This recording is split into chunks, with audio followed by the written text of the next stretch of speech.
When this soap does experimental episodes, they're usually award-winning. I'm Michael, soaps editor at Radio Times, and of course I'm talking about Emmerdale.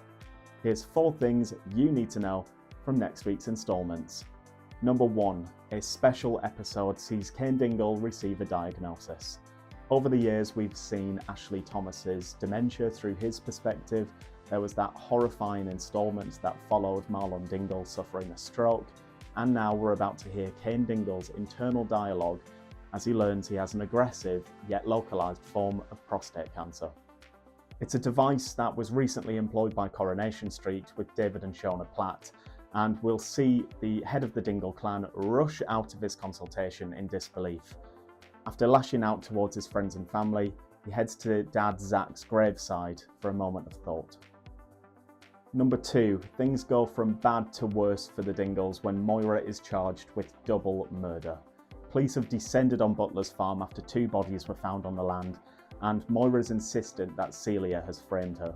However, her argument is shut down when DS Walsh reveals that one of the bodies is Celia's.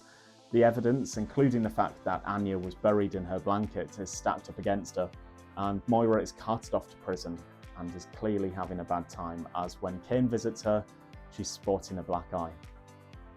Number 3, Ruby demands answers from Bear.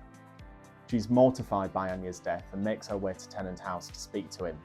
Paddy's concerned that his dad will reveal that he killed Ray, but fortunately he manages to keep his cool and he talks through Anya's final days.